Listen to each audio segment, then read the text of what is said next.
movement. The United States has officially entered a government shutdown after Congress failed to reach a funding deal by the midnight deadline on September 30th. The deadlock in U.S. Congress stems from partisan disagreements over federal spending, foreign aid, and health insurance subsidies. The $1.7 trillion spending bill funds a quarter of government operations, while the remainder goes to health, retirement programs, and interest on the national debt. Approximately 900,000 federal employees have been furloughed, with another 700,000 employees working without pay.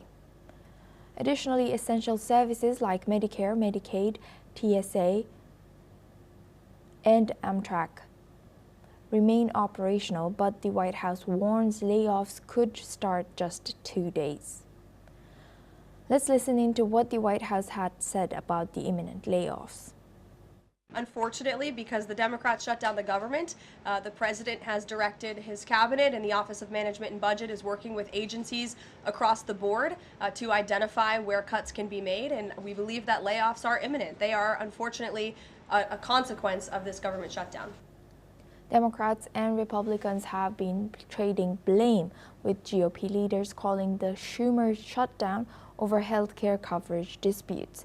Let's listen into what the GOP leaders had said about this in a recent press conference. Democrats could have worked with us in a bipartisan manner to avert this unnecessary and very harmful shutdown, but instead, they did something that is rather shocking to us. They prioritized taxpayer-funded benefits for illegal aliens over keeping the government open for American citizens. Rather than work with President Trump and Republicans to get this job done, as our party has done repeatedly in the same situation over the years, Democrats want to play political games with the lives and the livelihoods of Americans. There's still time for Democrats to pass this clean bipartisan bill that's sitting before them, and we encourage our Democrat colleagues to do that. I certainly pray they'll come to their senses soon, do the right and responsible thing. Unfortunately, we are here this morning in a government shutdown that the Democrats wanted. Chuck Schumer, at the behest of a bunch of liberal, far-left activist groups, has walked his Democrat colleagues into a boxed camp. Meanwhile, the Democratic Senate Minority Leader Chuck Schumer has pushed back on the Republican leaders' claims and asserted that extending ACA subsidies to illegal immigrants are inaccurate. Let's listen in. Democrats do not want a shutdown. Today's October 1st, the first full day of Donald Trump's government shutdown. Not $1 of Medicare, Medicaid, or ACA is allowed to go to undocumented immigrants. Donald Trump and Republicans have barreled us into a shutdown because they refuse to protect Americans' health care. Contesting Schumer's statements, U.S. Vice President J.D. Vance has rather accused Schumer of bending to far-left radicals, stressing that Republicans want to reopen the government first and discuss health care policy separately. Let's listen in. One thing to say that we should solve the healthcare crisis for Americans. It's another thing to say that we're going to shut down the government unless we give the Democrats every single thing that they want, which, as Caroline says, includes giving billions of dollars of taxpayer funding for healthcare for illegal migrants. That's ridiculous. You don't have policy disagreements that serve as the basis for a government shutdown. Let's have the conversation about how to fix American healthcare, about how to make healthcare more accessible. As the president showed, he's more than willing to act on behalf of the American people for this very reason. But I actually don't think it's going to be that long of a shutdown. This is a pure guess from the Vice President of the United States, because I think you already saw some evidence that moderate Democrats are cracking a little bit. They understand the fundamental illogic. Now for this discussion, we're joined by Scott Faulkner. He's the head of Eagle Enterprises, a security firm, joins us live from Washington, D.C. Thank you very much, Scott, for joining us again. Good to see you. Now, how shocking is this? How surprised are you, and how is this being taken in U.S. by the citizens there?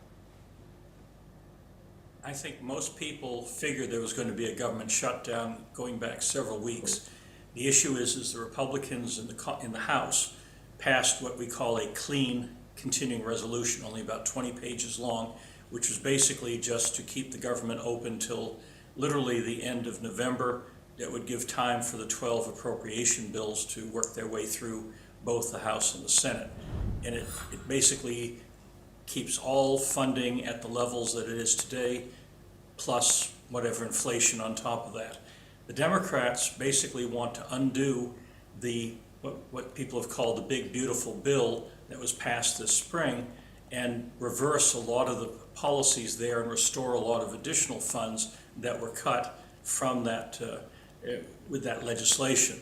So this is a numbers game, but not numbers regarding dollars, because everyone is locked in. The Republicans are locked into their numbers. They're not going to move. The Democrats at this point are locked into their numbers. They're not going to move. It's all about getting 60 votes in the Senate. For people who are unfamiliar with the way the U.S. Senate works, except for reconciliation bills that can only happen once or twice a year under unique circumstances, everything requires a debate, and you need to have 60 votes to shut that debate off, otherwise debate goes on forever. It's called a cloture vote. Right now, the Republicans are 5 votes short of that 60. What you have is 53 Republicans, but one, Rand Paul, always votes against budget bills, so they have 52 votes. But then 3 Democrats have already moved over to support ending debate and moving forward on the clean continuing resolution in the Senate, which is, again, the House language. So there's 5 more Democrats that need to break ranks for this thing to end and to move forward. Question is, will any of that happen? There's been a test vote each day, and each vote so far has still showed the numbers in the Senate locked in at 53, basically 55 votes to close debate and 5 votes still needed to end the debate. So until more Democrats in the Senate break ranks, we are in this shutdown for the near term, at least. And how does this rejection of the short-term spending measure highlight the deep partisan divide between Democrats and Republicans in Congress? You already mentioned that some Americans saw this coming.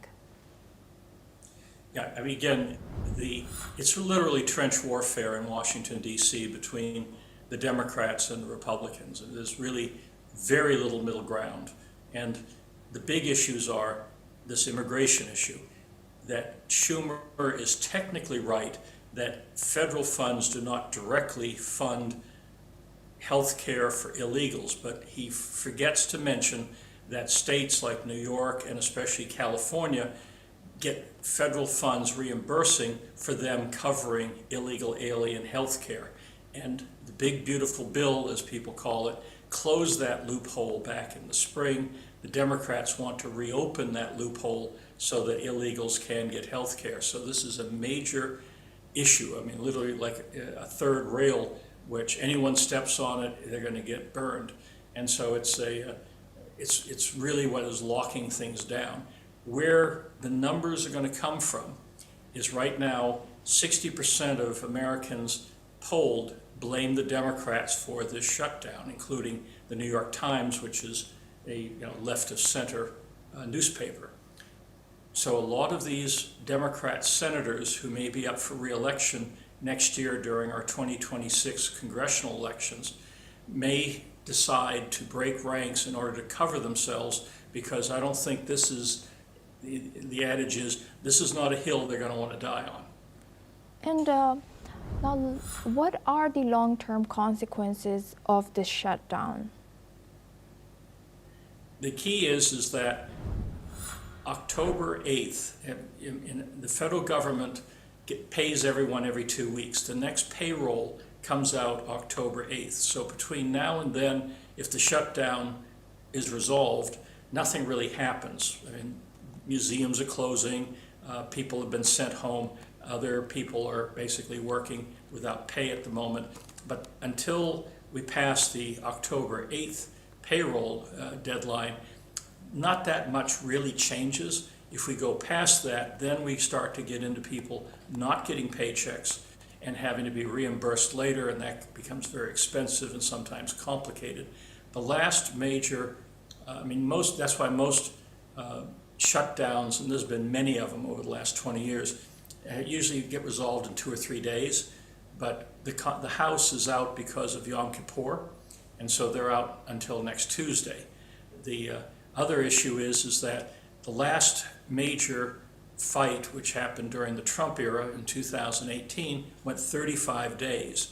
And then there's been several others that have gone 12 days, 18 days. So there's been long shutdowns before. 35 days is the longest in the last 20, 30 years, and that was again in 2018.